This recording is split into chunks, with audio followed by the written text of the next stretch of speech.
Alright, so I wanted to do a little overview video of Corners of the Earth. For those of you that didn't receive it yet, here's a look at the box, back,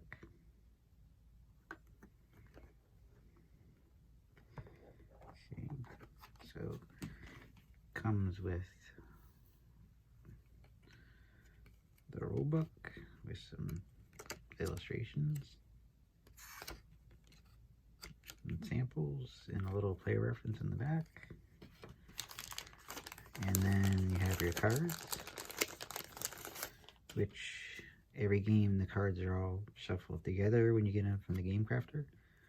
So you actually want to sort out the 5 cards that have this kind of textured, which is the first player card and the 4 board cards.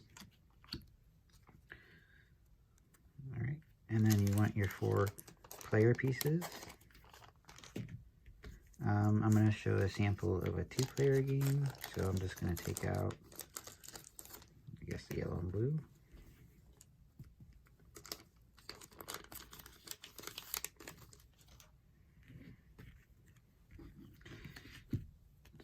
Alright, so this start player card's going to be dealt out with the cards you dealt with the players, which is 4 cards per player. But let's set these 4 out.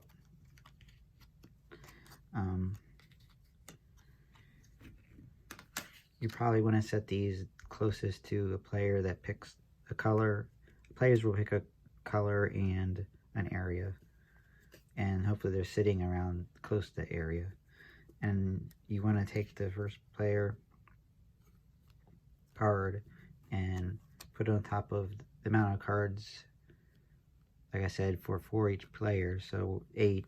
So we'll count 1, 2, 3, 4, 5, 6, 7, 8. Then you want to shuffle them and deal them out, and as soon as somebody gets the first player card, make sure they get an extra 5th card than everybody else, because it doesn't count as a card, obviously. So we just deal these out up here.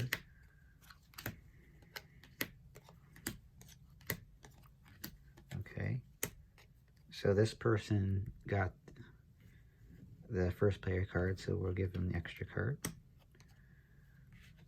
And let's just say this player is the woods area, so everybody will start there. Doesn't matter which side, and you'll be going clockwise around the table.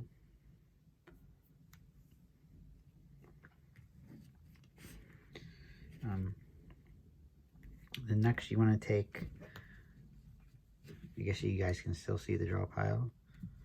You want to take 4 cards off the top to form the 4 quarters of the earth, and just kind of put them out far enough apart so you can put cards this way on top of each pile.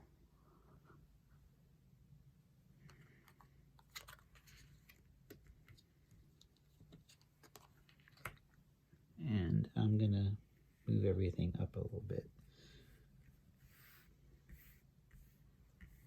Hopefully you guys can see. There. Alright.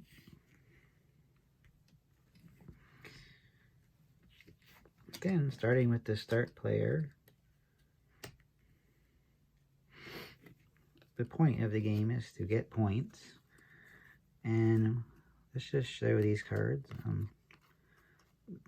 The points you get is going to be, you're going to play 1 card on your turn, is going to be the amount of species on the card. So this, obviously this card would be worth 2 points if you play Lily, 4, 3, and 3. Obviously, simple strategy to play is the highest card if possible, but you can't always do that.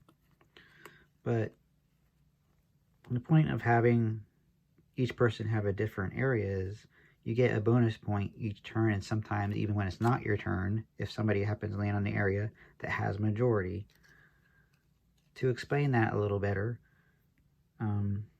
right now you would look at which areas are most common in, we'll call this the Earth.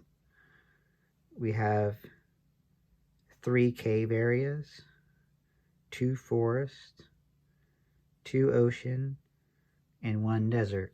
So caves are majority. So at any point at the end of a turn, while you're scoring, if somebody lands on here, and this would be the case, caves are majority, you would get an extra point. If an opponent lands on your area and it has majority, you still get, even though it's not your turn, will get an extra point because it's your area. So it might affect what you play, because if somebody's 1 point ahead of you or tie with you, you don't want to give them an extra point. But to legally play a card anyway, you want to have the card that you play on your turn, the amount of species, which is like 3, has to be the same amount as the different types of areas. So to play this card of 3 species, I have to figure out where can I put this to have 3 areas. Here is one legal play, because I have 1 area, which is the 2 caves. The second area would be the forest, and the third area of the ocean. That would be legal play. So if I was a blue player, I would get 3 points. I don't get a bonus point because even though I added a forest area, which brings the forest up to 2, caves is even more dominant than before. It was 4, now it's 5.